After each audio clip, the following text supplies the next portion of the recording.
इतिहास के इस रोचक सफर में आपका स्वागत है, जहां हम अलवर रियासत के विकास की कहानी जानेंगे। यह नरूका राजवंश का वो स्वर्णिम इतिहास है जो कूटनीति, शानदार वास्तुकला और गहरे समाज सुधार की एक अद्वितीय विकास यात्रा को दर्शाता है। आइए इस पन्ने को पलटते हैं। अलवर राज्य की नींव अचानक नहीं पड़ी थी। इसकी जड़ें जयपुर के कछवाहा राजवंश से जुड़ी हैं, जहां से नरूका शाखा का उद्भव हुआ। जयपुर राज्य द्वारा कल्याण सिंह नरूका को माचेड़ी की जागीर प्रदान की गई थी। यही वो छोटी सी सामंती जागीर थी जिसका आगे चलकर एक पूर्ण संप्रभु रियासत के रूप में उदय हुआ। इस सामंती जागीर को एक स्वतंत्र राज्य बनाने का श्रेय जाता है संस्थापक प्रताप सिंह को। उन्होंने अवसर का बेहतरीन लाभ उठाया और 1774 ईस्वी में मुगल सम्राट शाह आलम द्वितीय द्वारा स्वयं को एक स्वतंत्र राजा घोषित करवा लिया।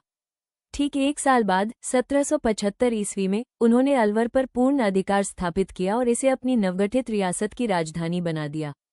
उनके इस महान पराक्रम का विस्तृत वर्णन विद्वान जाचक जीवन द्वारा रचित ग्रंथ प्रताप रासो में मिलता है।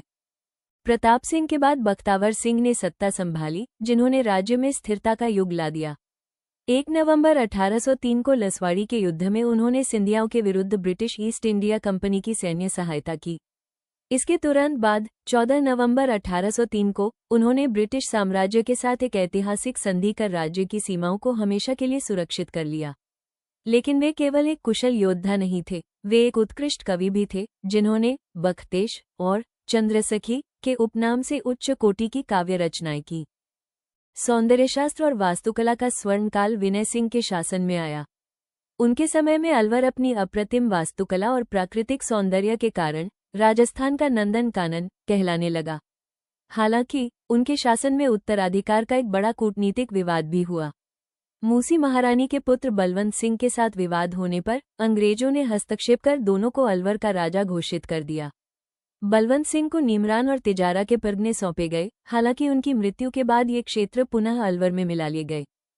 विनय सिंह की वास्तुकला की विरासत आज भी हमें मंत्रमुग्ध कर देती है। उन्होंने बख्तावर सिंह की दासी मूसी के सम्मान में मूसी महारानी की छतरी का निर्माण करवाया, जो राजपूत और इंडो इस्लामिक वास्तुकला का एक बेजोड़ द्विस्तरीय संगम है। इसके अलावा अपनी रानी शीला के लिए उन्होंने सिलीसेर झील और महल बनवाया, जो आज भी जल प्रबंधन और शाही विश्राम का एक अद्भुत प्रतीक है। समय के साथ अलवर पश्चिमी आधुनिकता से जुड़ने लगा। ये बदलाव राजा मंगल सिंह के दौर में दिखा। 1869 ईस्वी की वाल्टे योजना के तहत राजाओं और सामंतों के बच्चों के लिए एक अलग आधुनिक शिक्षा प्रणाली का खाका तैयार हुआ।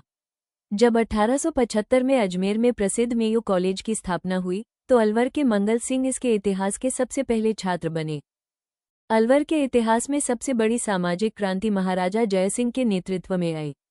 10 दिसंबर 1903 को उन्होंने राजपूताना की पुरानी रूढ़ियों पर कड़ा प्रहार करते हुए ऐतिहासिक फरमान जारी किए। उन्होंने एक ही दिन में बाल विवाह और अनमेल विवाह पर पूर्ण रूप से रोक लगा दी। साथ ही मृत्यु भोज और तंबाकू के सेवन जैसी कुप्रथाओं पर भी सख्त प्रतिबंध लागू कर दिए। जयसिंह का विजन समाज सुधार तक सीमित नहीं था। उन्होंने अलवर में पंचायतों की स्थापना कर लोकतांत्रिक विकेंद्रीकरण की मजबूत नींव रखी और चेंबर ऑफ प्रिंसेस का नाम बदलकर नरेंद्र मंडल रखवाया। उन्होंने प्रथम गोलमेज सम्मेलन में भी भाग लिया। सांस्कृतिक राष्ट्रवाद को बढ़ावा देते हुए उन्होंने हिंदी को राज्य की राष्ट्रभाषा घोषित किया और लाहौर के सनातन धर्म कॉलेज को आर्थिक अनुदान दिया। 20 अप्रैल 1933 को गंगा माता दरबार में स्वदेशी अपनाने की ऐतिहासिक शपथ लेकर उन्होंने अंग्रेजों को चौंका दिया। हालांकि एडिनबर्ग के ड्यूक के स्वागत के लिए सरिस्का पैलेस बनवाने वाले जयसिंह को 1933 के तिजारा दंगों के बाद अंग्रेजों ने गद्दी से हटा दिया और अंततः पेरिस में उनका निधन हुआ। उद्धरण चिन्ह। अगर हम इस पूरी यात्रा को देखें तो यह एक स्पष्ट बदलाव है। प्रारंभिक युग में प्रताप सिंह और बख्तावर सिंह का फोकस सैन्य विजय, संप्रभुता की प्राप्ति और मुगलों व अंग्रेजों से संधियों पर था। लेकिन आधुनिक युग में जयसिंह के नेतृत्व में राज्य का फोकस पूरी तरह से सामाजिक सुधार, शिक्षा, पंचायतों, स्वदेशी आंदोलन और राष्ट्रीय लोकतांत्रिक संस्थाओं पर स्थानांतरित हो गया। ये सफर तलवारों से शुरू होकर सामाजिक न्याय और आधुनिक नीति निर्माण तक पहुंच गया। स्वतंत्रता प्राप्ति के इस अत्यंत महत्वपूर्ण समय में अलवर के अंतिम संप्रभु शासक बने तेज सिंह। उनके कार्यकाल में नारायण भास्कर खरे रियासत के प्रधानमंत्री थे। इस दौरान एक बड़ा विवाद तब खड़ा हुआ जब महात्मा गांधी की हत्या के षड्यंत्र में रियासत पर संदेह उत्पन्न हुआ परंतु एक लंबी जांच के बाद भारत के सर्वोच्च न्यायालय ने उन्हें पूरी तरह निर्दोष सिद्ध कर दिया। तेज सिंह ही वो शासक थे जिन्होंने अपनी स्वतंत्र रियासत को भारतीय संघ में विलीन करने के ऐतिहासिक दस्तावेजों पर हस्ताक्षर किए। अंततः एकीकरण का प्रथम चरण पूरा हुआ। 18 मार्च 1948 को मत्स्य संघ का भव्य उद्घाटन हुआ।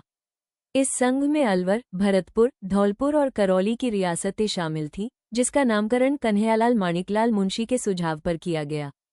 इस नए संघ का उद्घाटन N.V. गाडगिल ने किया और अलवर को इसकी राजधानी का गौरव प्राप्त हुआ।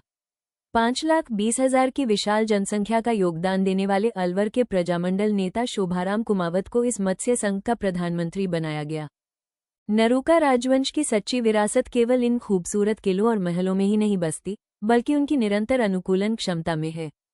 मुगलों के पतन के समय प्रताप सिंह द्वारा संप्रभुता हासिल करने से लेकर वास्तुकला को नई ऊंचाइयां देने और महाराजा जयसिंह द्वारा प्रगतिशील समाज सुधार लागू करने तक अलवर हमेशा समय से एक कदम आगे ही रहा।